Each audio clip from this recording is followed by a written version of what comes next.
Hi, and welcome back to the Ultimate Life Hack, where we're all about eliminating life's manifold frustrations in simple and deliciously clever ways. We try to make them efficient, and while some are stunningly obvious in retrospect, we sometimes forget to implement them. So we want you to maximize your life experiences, and along the way, if we make each other better, well, then we've accomplished our goal. So, procrastination is what we're going to talk about today. What we are waiting for is not as important as what happens to us while we're waiting or what we do. We need to kind of trust our process a little bit. And sometimes we don't even know what that process is. So hopefully I can make some of this invisible stuff visible.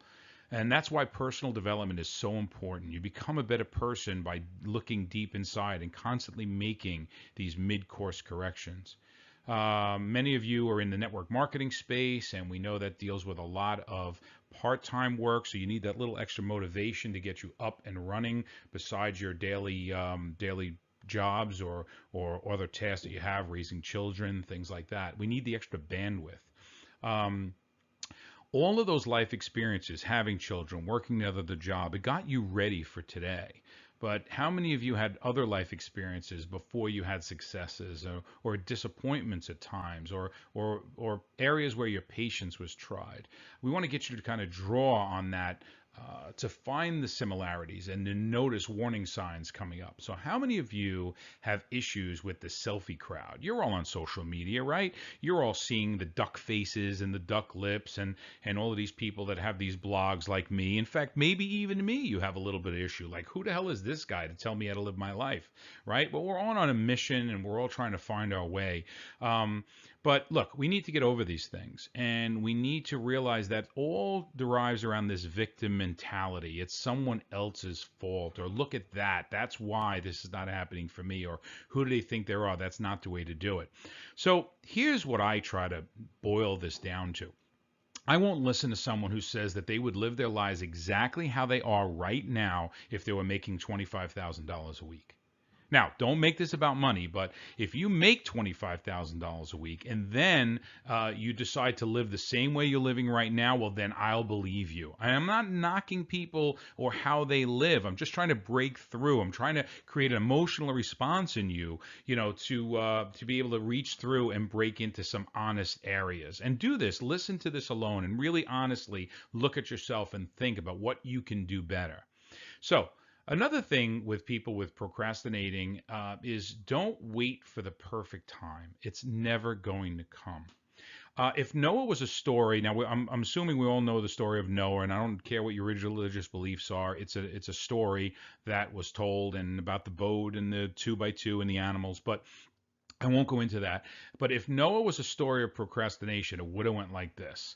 He would have been held out his hand, looked up at the sky. A drop of rain would have felt on his, dropped in his palm, and he would have said, "Oh crap!" Right? It wouldn't have been much of a story, would it? Really, would it? I mean, it's a preparation story. If you believe you can accomplish everything by cramming it in at the 11th hour or working all day on a Saturday once a month to build your business, then by all means, don't lift a finger now. But you may think twice about beginning to build your ark once it's already started raining. Now, let me see if I could make this a little bit more modern day. But Olympic champions, right? They do not become that way when they win the event. When they're standing up there and getting the gold medal, that last 20 minutes is not where it all happened. It's the hours, the weeks, the months, the years they spend preparing for it. They're training for it. The winning is merely the presentation and use of their championship character right there, right? They're presenting to us all their effort in one fell swoop, right? So the overnight sensation story really happens for many people over a 30-year period. Now, with Olympic champions, they have a much shorter career span, so they're doing that in maybe 10 years or so, or 15 years. But it's why we love the Rocky movies so much. Let me get to a little bit more of a bigger star, and I think has a little bit more dynamics. But Michael Jackson, he is, unfortunately, was one of the most beloved entertainers of all time. No doubt a great talent, and we appreciate the years of dedication and effort that went into honing his craft and his talents. I mean, the guy was amazing, a dancer, singer, songwriter. And we followed him since the Jackson 5 when he was a little kid. And many of you are familiar with his struggles, right? The stories about his dad, all the legal issues he had. At the very end, there were some financial issues he had. Neverland was, falling apart. So you need to realize something. That all added to the emotional response that you have for Michael.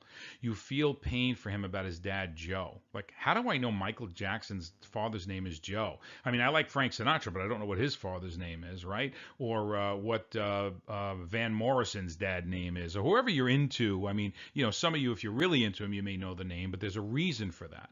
Or how about the joy you felt when he walked on stage? Thousands and thousands of people were cheering him. You got goosebumps, and you weren't even the one on stage. I mean, how powerful is that? And what about the rumors about the kids? The whole child abuse thing. You remember that? I mean, did you feel denial? Did you feel angry? Did you feel betrayed by Michael in some way? Or did you want him arrested? And, if you weren't a big fan, you wanted him arrested, even though you really weren't sure, right? I mean, really, are we really sure? No one's ever going to know. But so it's more that just his songs that we relate to in so many ways. We related to his journey. How about his death? Think about that for a second. How did you feel? Right? And if you're older, think about like JFK, right? We got an emotional response, and for many of us, it was as if it was a close friend or a family member had passed away. So what does this all mean? What does it mean to you? Well, here's why I'm trying to make this point, and I wanted to try to relive some of those feelings. It means if we could have such an emotional response for someone else's successes, we could find a way to build that up and have them for our own. Right? We know that if you say, well, I just can't feel, just don't have the time, or I just don't have the effort, or I just don't feel like it, or, hey, I work a 9 to 5 job already, and I don't want to do that extra thing. I mean, I'm good enough just the way I am. And deep down, you're not, you really want that extra. Where are you going to find that drive, that reason, or that power within you? It's the visceral response that you had to Michael Jackson or the Olympics or something is the key. That is the key. We need to learn to turn our success instinct on and try to make it as strong as our survival instinct. Well, survival instinct, yeah, those visceral responses, the butterflies you get, the chills you got when Michael Jackson came on stage, all of that is really based on our fight or flight responses, and it's in our DNA from caveman days, right? So we need to know that we have that success, that survival instinct, and how do we tap into it a little bit to get to our success instinct, right? Well, you really want to improve your life and make things better. What's going to keep you dedicated to it? It's that emotional response. We need to have an emotional response to ourselves at least as strong as we have for Michael Jackson, or some sports figure, or that feeling you got at the end of the fight scene in Rocky when he's yelling, Adrian! I mean, you remember that, right? It was like that feeling.